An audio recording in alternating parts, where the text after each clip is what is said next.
Ladies and gentlemen, the Heroes of the Storm servers have just come live with the Lunara patch. We read the patch notes earlier today, but they are up. So let's just get in there. Now, obviously this is the loading screen.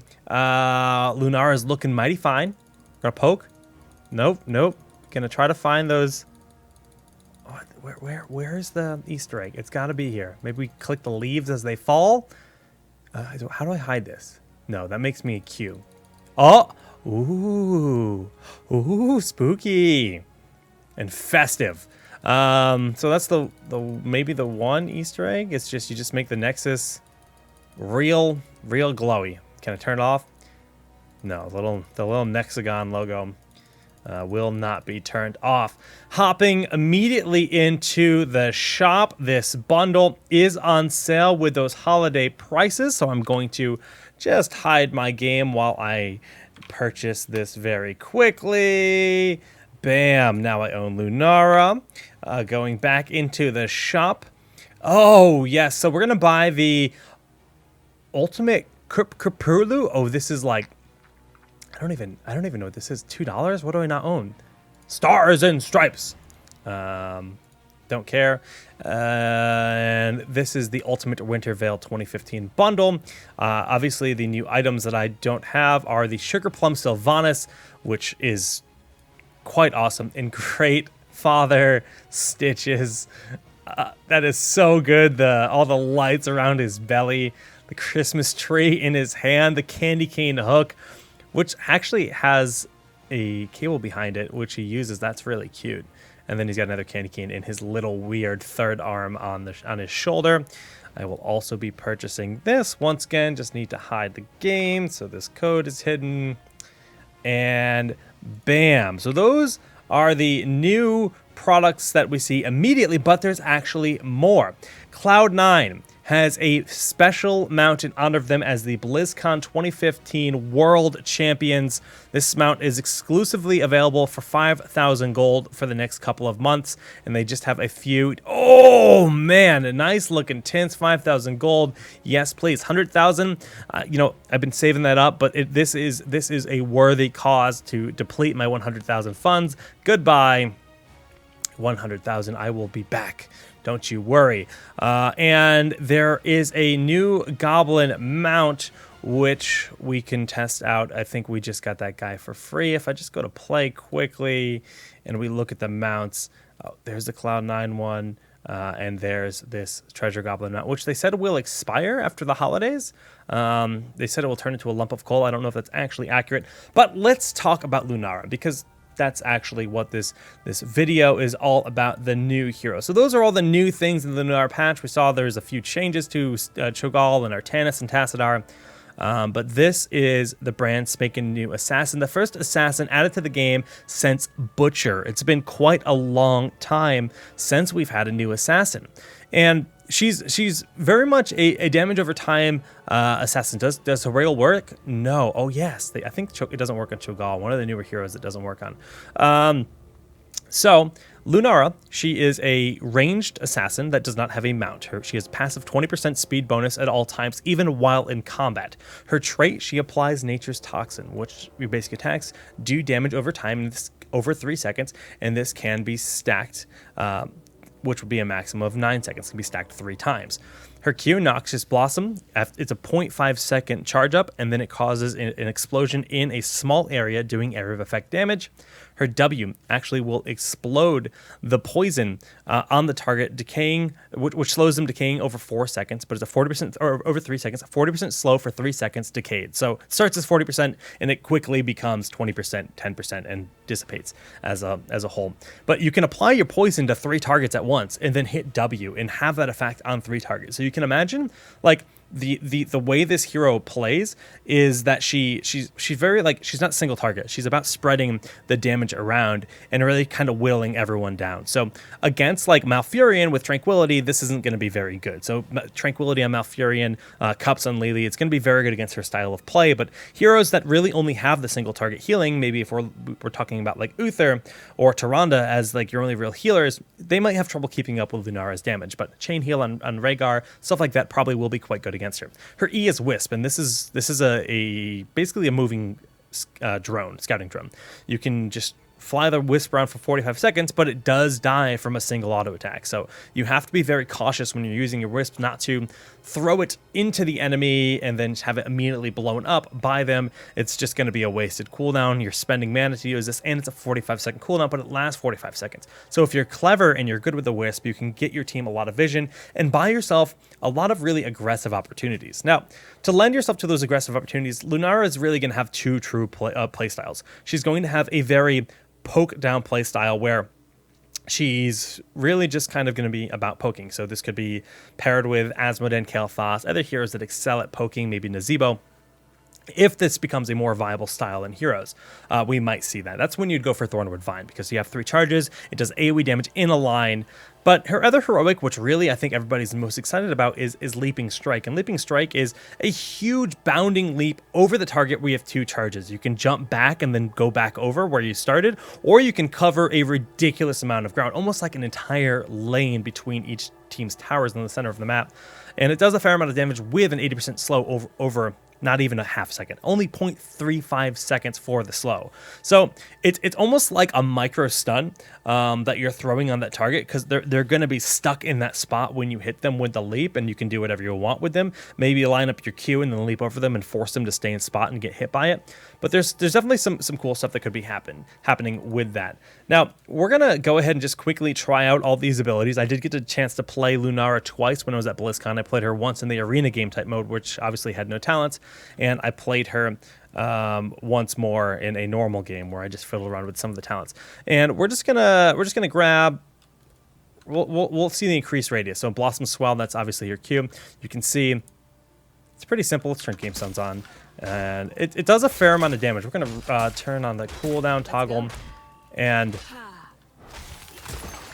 it's pretty good lane clear. Like, that's actually quite good lane clear. 8-second cooldown though. Now, if we grab the talent, we increase the radius by 20%. Now it's much bigger.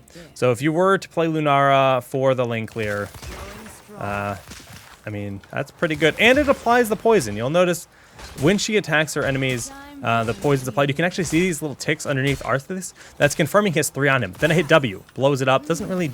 Is it no damage? Is it just a slow? Yeah, it's really just applying the slow. You still get your damage from the damage over time, but it's not actually burst. I actually had suspected that was a burst based on my impressions when I played it at BlizzCon, but obviously BlizzCon's quite chaotic, and sometimes you don't really get the true story. So I am level 30 right now. This isn't level 1 damage, but that is what it would look like. And then you have the Wisp. Now the Wisp can be micro. It's kind of creepy. It's like a little elf face.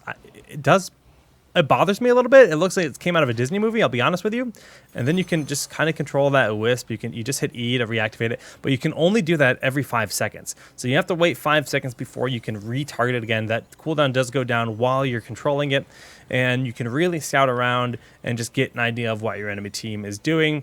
It's not quite as fast as maybe scouting with something like Lunar or Sentinel on Tyrande, but it does sit in that spot for a long time. So you can put this in a point of interest, put it around a boss while you get your teams a big push or something of that sort, and do a lot of stuff. And you can also get there's a lot of talents. This entire talent tier at level 4 is for Wisps, but we're going to go through the actual talents outside of the game in just a moment. Let's just grab a few random talents and try out the heroics. Now this first rogue, this is the leaping one that we were talking about. Look at how far you go.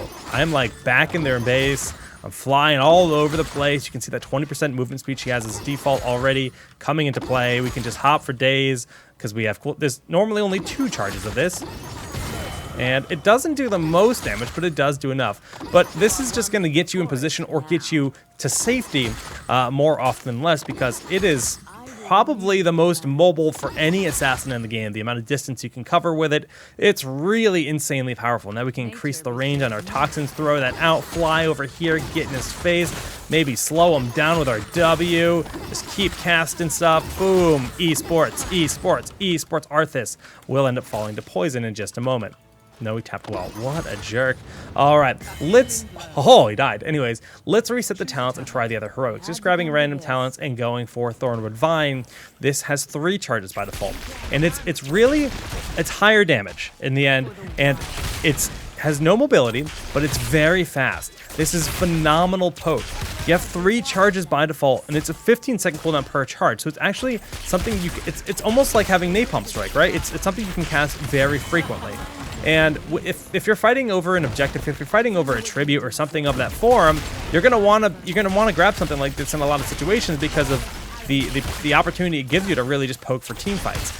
You think about Cursed Hollow, you think about fighting over tributes, but then you also think about the way the maps are laid out where you have these very narrow lanes. Like, this is going to get a fair amount of damage done, and if you're ever in the moment where you need to just quickly clear the lane, like, you just throw one of those, throw a Blossom down, and the lane is pretty much completely gone. So it's very, very powerful.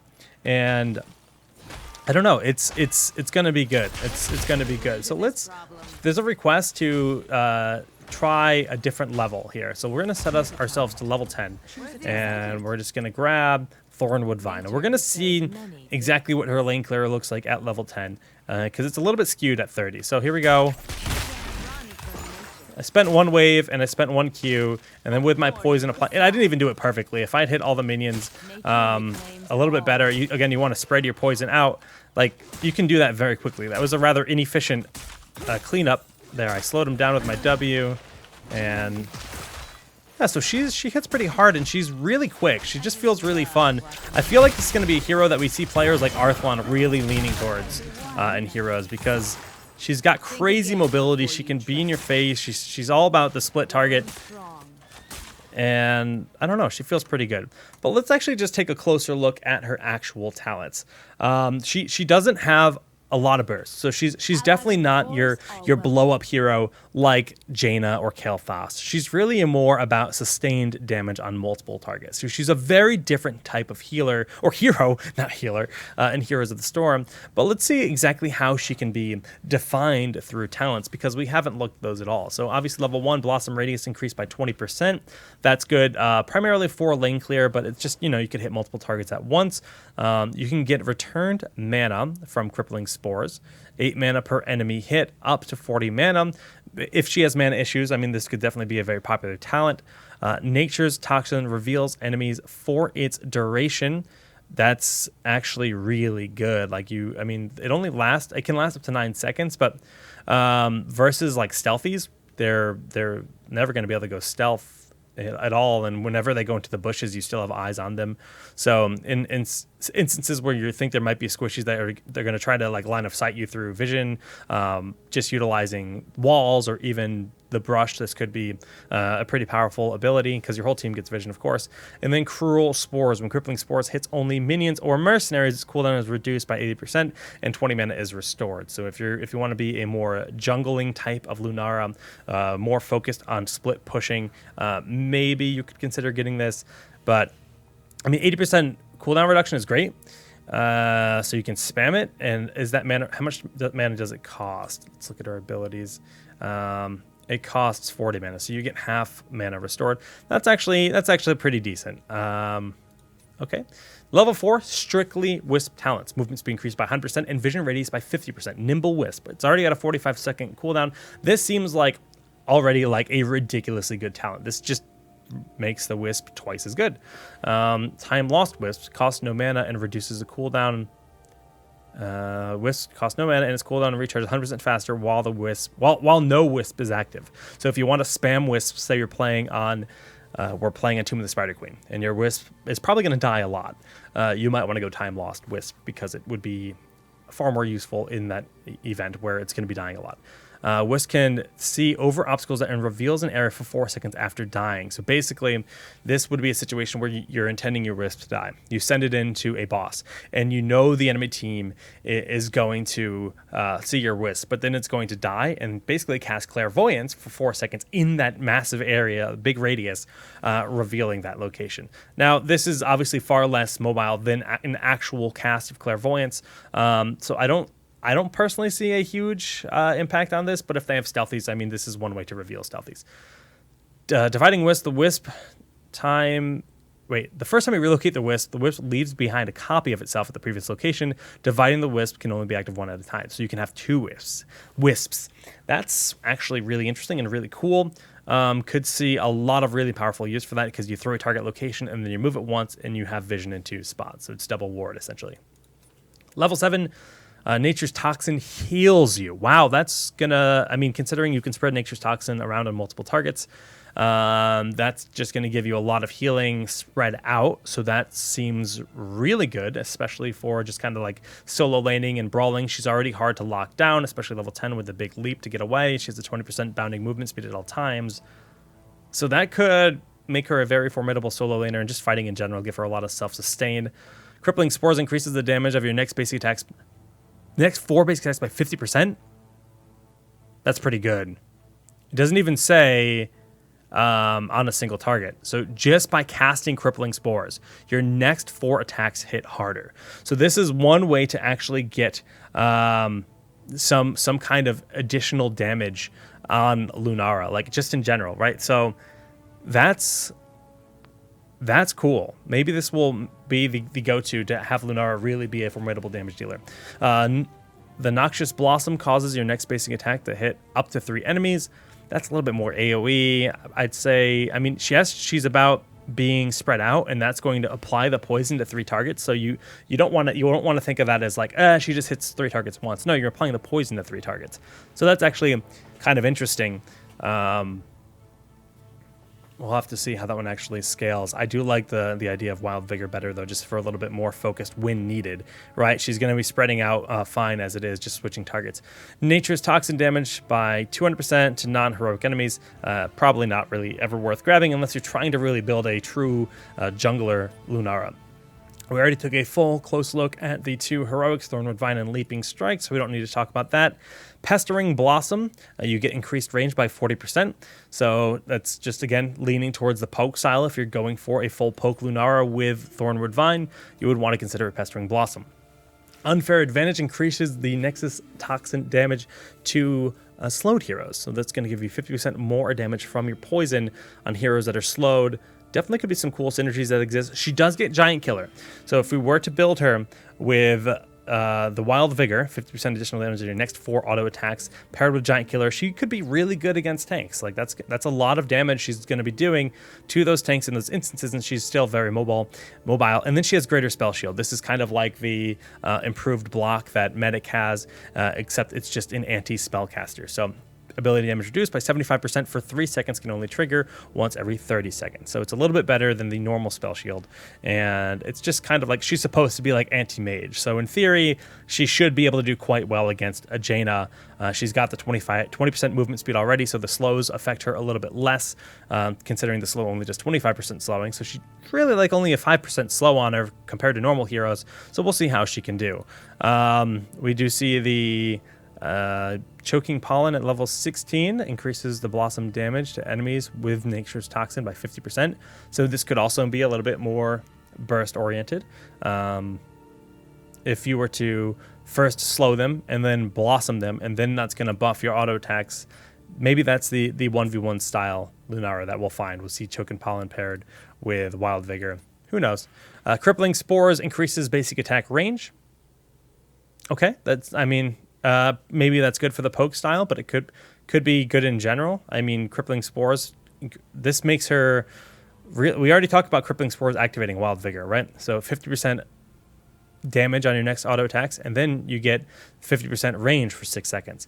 So, you know, that's going to make Lunara a huge poking threat. She can already outmove in terms of like movement speed any other hero, and this will allow her to outrange them as well. So she can poke incredibly safely after casting Crippling Spores. And this is a situation where she's just going to be throwing spears at you. And if you can't close the gap, you just have to take the damage. A skilled Lunara player, like the ability to actually outplay your opponent, like Raynor can outrange a little bit, right? But we're talking a 50% increased range on her for next 6 seconds, and it's only an 8-second cooldown on Crippling Spores. So this talent is sounding like this makes Lunara like ridiculously good. She's got super range, super poke, and she's just going to be applying poisons to you, slowing you down, and really just keeping you at bay for quite a while with this ability. And that alone makes Lunara sound like a really scary, really cool new assassin in the mix. Invigorating spores, crippling spores increase your auto attack speed. So if you're feeling a little bit more in your face, it's really all about activating. Like, this is what it seems the theme of the hero is: you activate and then you get buffed. So Lunara, like, she casts her spores and then she goes in. Either she's poking or she's gonna be in your face. So if you know that you don't need that huge peel, you don't need that huge range, and you want to just have that additional damage, and you picked up Giant Killer and you picked up the Wild Vigor here at level 7, and you just want to go in versus Arthas and just blow him up as fast as possible, that's going to make her really scary. And that sounds pretty cool. So there's some really cool options here. It actually seems like her talent tier is quite viable in many different ways based on the scenario. And this is what I want to see for future heroes. So far, so good. Increases crippling spore slow to 60%. Yeah, that's also really good. But really just great for lots of damage, great for incredible poke, and some great options. Now, level 20, let's see what she's got. Increased Thornwood Vine's range by 30%, its speed by 20%, and the vision radius by 35%. Poke Master doesn't give you more charges, but it makes each charge that much more effective. Boundless Stride. All leaping strike charges are returned every 20 seconds. You can also use leaping strike on allies. So this, it sounds like just amazing mobility. You can now, like, leap over your own Uther to get way back to safety if you need to. Kind of cool. Galloping Gait, or Gait, I don't know how to pronounce that. Activate to increase movement speed, bonus of Dryad Swiftness to 80% for 6 seconds. So she basically gets a sprint, a big sprint that allows her to get out of bad spots. So instead of giving her Bolt, this is her mobility option at level 20. It's just an upgrade for her mount. And if you didn't go for this heroic, you'd probably want to consider this. But if you already have this heroic, I don't know if you generally need this ability. Abolish Magic. Activate to remove all stuns, roots, silences, slows, and damage over time effects to yourself and an ally for 2 seconds. The duration of stuns, roots, and silences and slows is reduced by 50%. For 2 seconds, it's also removed. So you remove any kind of crowd control. And then for 2 seconds, it's 50% reduced. This is really, really, really good. I mean, it's a self cleanse and an ally cleanse at level 20, so that's an incredible option. If you had to abolish yourself and then you just want to leap away with Leaping Strike, I could see that being very good.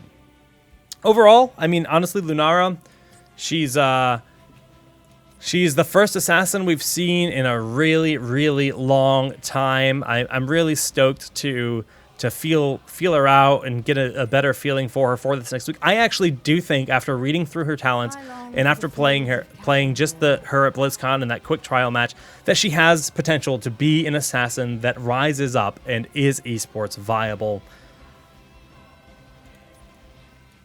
Obviously, she's not going to be the same kind of burst damage dealer as Jaina, with like a ton of explosive AoE, or Kael'thas with Living Bomb that just explodes and shreds through your team. But it looks like she has still a fair amount of control. You spread the poisons around, you get slows on 3 to 4 members of the enemy team, and really just control the fights. And then, obviously, based on how you decide to spec her, she could get some really incredible damage onto a single target once you cast your spores and you just go in with the auto attacks. Definitely has the potential to kind of seclude and blow up. And with the crazy mobility she has a lot of opportunities to outplay your opponents. She's going to be a high skill hero, that's for sure. And look at that skin. Oh my goodness, I'm glad I bought this. That is really cool. I do love the Warden skin for sure. Lunara, we'll see. We'll come back next week with an actual gameplay assessment of her. But I'm looking forward to seeing how she all unfolds. Thanks for watching this video, guys. This has been a quick preview and first impressions of what we expect to see out of Lunara. I think she'll be good. Really just a great poking hero that stays in the back line, waiting for the moment, and then strikes looking for the kill. But I guess we'll find out. Thanks for watching the Daily Quest episode number 25. And we'll see you tomorrow with episode 26.